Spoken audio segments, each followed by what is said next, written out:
Bom dia, meus amados irmãos, que a graça, que a paz do nosso Deus nos preencha de maneira poderosa para que a gente conheça cada vez mais o exemplo do nosso Senhor e Salvador Jesus Cristo, o exemplo da obediência, da fé e tudo mais que o Senhor quer nos revelar através dele, do nosso Senhor e Salvador Jesus Cristo. Meus amados, hoje, quarta-feira, vamos aqui dar continuidade à nossa lição bíblica diária. Ontem, na terça-feira, nós estudamos aqui duas questões muito interessantes, falando do tempo do fim, né, que o Senhor castigaria não só os poderes do céu, como os reis do mundo, né, aqui na terra. Eles os ajuntaria, né, para jogar todos numa cova, né, juntaria para depois. Uns ficariam presos, né, por um tempo, né, até chegar o tempo de serem jogados todos na cova, né? E vimos então também na sexta pergunta, quando o Senhor disse que a lua ficaria envergonhada de brilhar. Chegaria um momento em que a lua ficaria envergonhada de brilhar sobre a terra. Olha que linguagem, né, espiritual profunda. Lua é aquela que resplandece a glória do sol, assim como nós resplandecemos a glória de Cristo, que é o sol da justiça, né? Apresentado na Escritura como o sol da justiça. Então, nós, os santos, nós, né, falamos aqui pela fé, né, sem nenhuma vanglória, mas pela fé. Os servos de Deus no tempo do fim, quando esses dias chegar, naquele dia, como diz Isaías aí, quando a graça for rejeitada plenamente, quando o juízo for estabelecido, aí, meus amados, né, quando o juízo for concluído, melhor dizendo, o juízo prévio for concluído, então não tem mais sentido o povo de Deus resplandecer a glória da verdade dele, do amor dele sobre a terra, porque o povo já rejeitou, né? O sol ficaria pálido de medo, olha só, porque o Senhor, Deus Todo-Poderoso, reinaria no Monte Sião, lá em Jerusalém, também uma linguagem tipológica, né? E na presença dos líderes do seu povo, já não é mais agora os líderes do mundo, é do seu povo, do povo salvo, dos remanescentes, ele se revelará e mostrará a sua glória. Que texto poderoso, né? Pois bem, hoje, na sétima pergunta, nos traz aqui mais um importante questionamento desse, já entrando aqui com mais profundidade aqui no capítulo 25, né, de Isaías. Ele diz assim: como o Senhor será exaltado por suas maravilhas no meio do seu povo e por seu livramento, né? Aqui está também o versículo síntese, né? Ó Senhor, tu és meu Deus. O capítulo 25 começa louvando a Deus, né? Eu te adorarei e louvarei o teu nome, pois tem feito coisas maravilhosas. Deixaste as cidades dos nossos inimigos em ruínas. Cidades no plural, né? Porque é o mundo todo aí, né? As cidades cercadas de muralhas foram arrasadas. Muralhas aqui é símbolo de segurança, de proteção, né? Hoje não, as cidades não tem muralhas, né? Tem defesa antiaérea, tem exércitos, né? Tem outro nível, né, de tecnologia representando aqui as muralhas. Por isso, povos poderosos te louvarão, pois tem sido o protetor dos pobres. Olha aqui o remanescente aqui, os pobres. O defensor dos necessitados, um abrigo na tempestade e uma sombra no calor. Que coisa linda, né?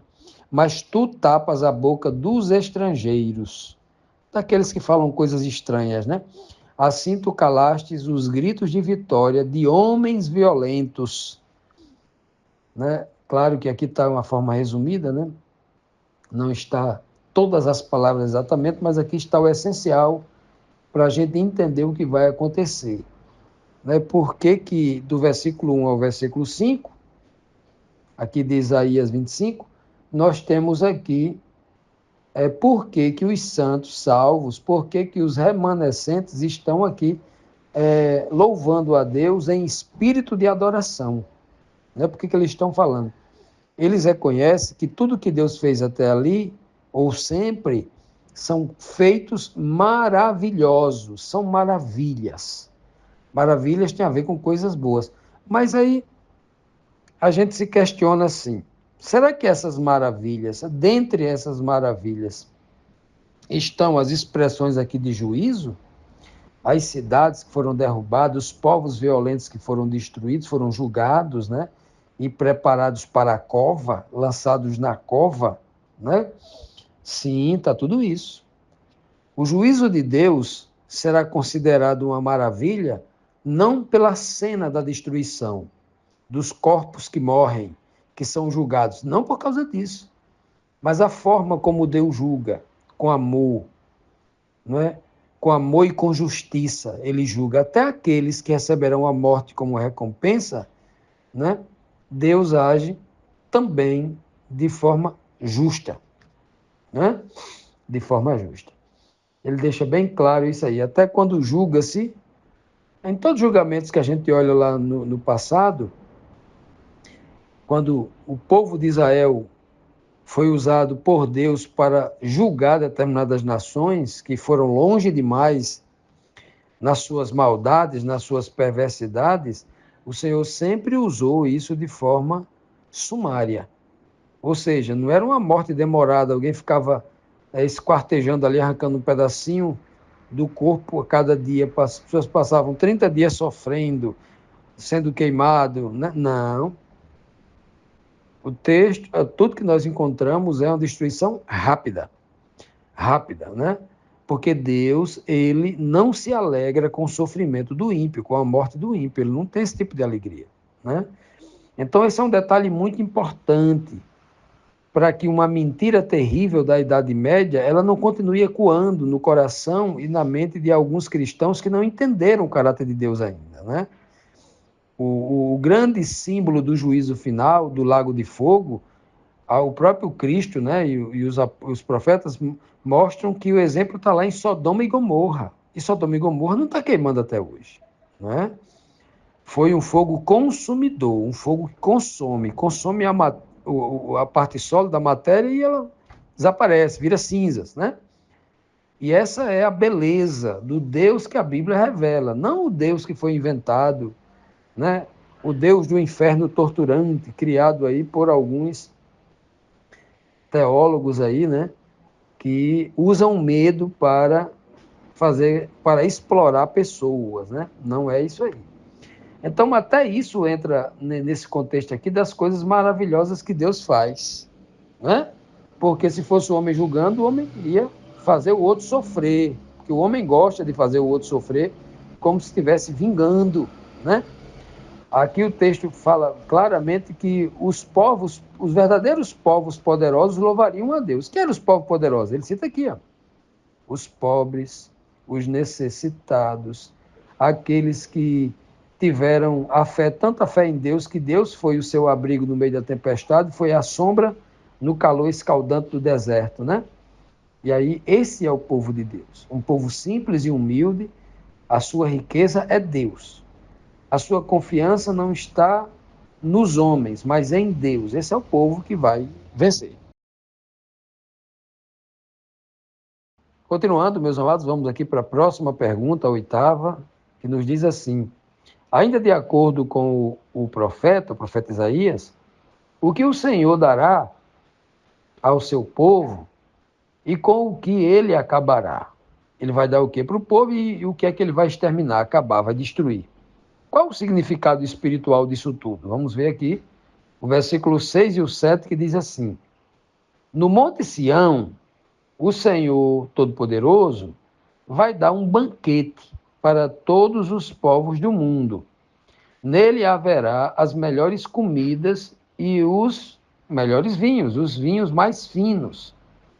E ali ele acabará com a nuvem de tristeza e de choro que cobre todas as nações. Veja, meus amados, que coisa, que texto, né? Primeiro, obviamente, o texto começa aqui nos apresentando no Monte Sião. E aqui eu repito, digo novamente, tanto a descrita do capítulo 24 como a descrição aqui do capítulo 25, o Monte Sião aqui não é o Monte Moriá físico lá de Jerusalém. Essa linguagem aqui ela é tipológica. O Monte Sião aqui se refere a um lugar de congregação, um lugar alto, monte, lugar alto, ou seja, um lugar onde Deus está, nas alturas, no lugar onde os santos são exaltados, os santos são elevados. Essa aqui é uma força de expressão. Tem muita gente que se apega à questão física, à letra morta, e não é.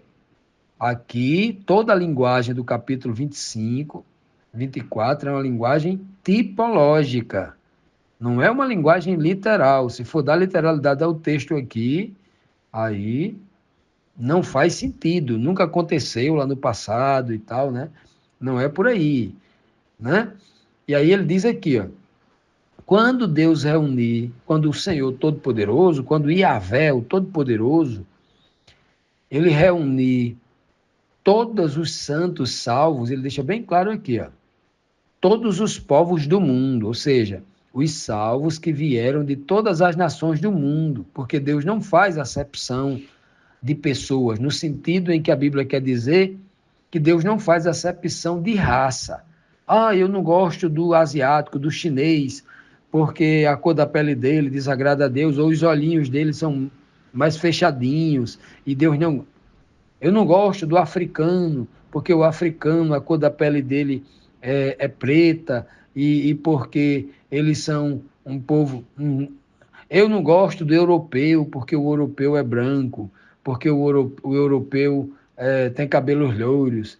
Eu não gosto do brasileiro, porque o brasileiro é uma nação da América do Sul, porque são povos muito mestiços, muito misturados.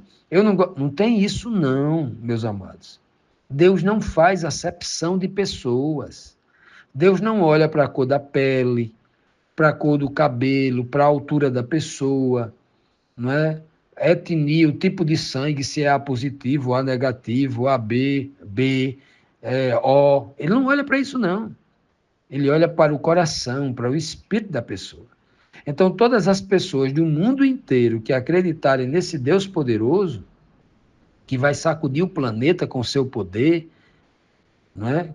Como está previsto no Apocalipse 14, quando ele, não só no 14, né? Apocalipse 11, Apocalipse 14, né? Apocalipse 13, 17, quando o Senhor sacudir o mundo com a sua mensagem, usando esse povo pobre, no texto anterior, né? Esse povo que tem em Deus a sua força, a sua riqueza, o seu poder, quando ele fizer isso aqui, ó, aí sim, o Deus Todo-Poderoso, ele vai atingir todos os povos.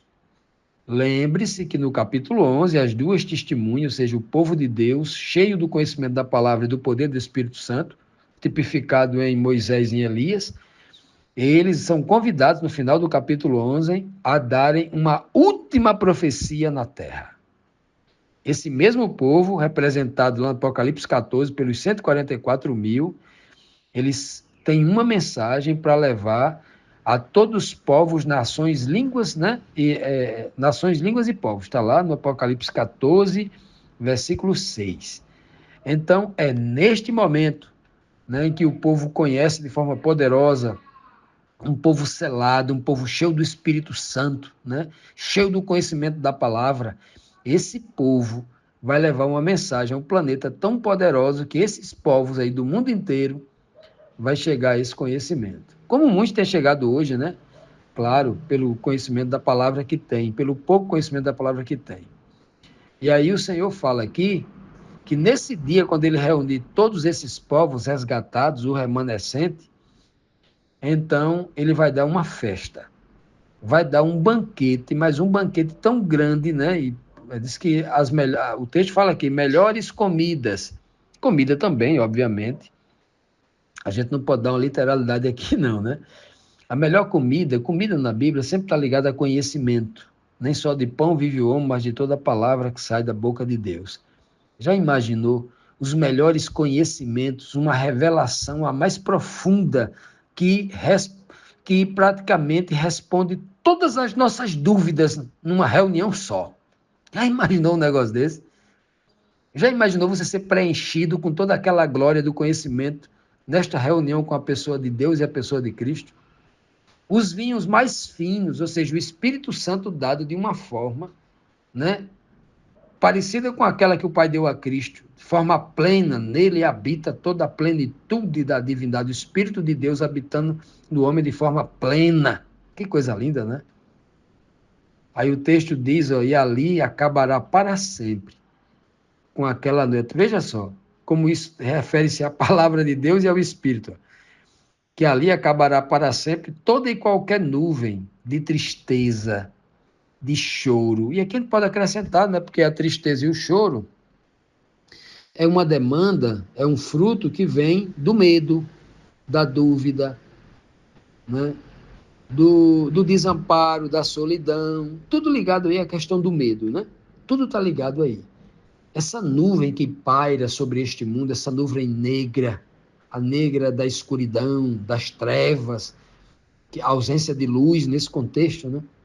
E aí, meus amados, vejam bem, que aí, neste momento, essas pessoas que foram chamadas e salvas de todas as nações, o Senhor vai tirar sobre elas essa nuvem de medo, essa negritude, a falta de conhecimento, né? Porque luz está ligada à palavra, lâmpada para os meus pés é a tua palavra e luz para os meus caminhos, quando Deus der de comer e Deus der de beber.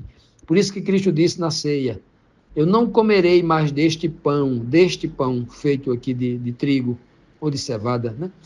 Não comerei mais deste pão e nem beberei deste vinho, até que venha esse dia, esse banquete do meu Deus.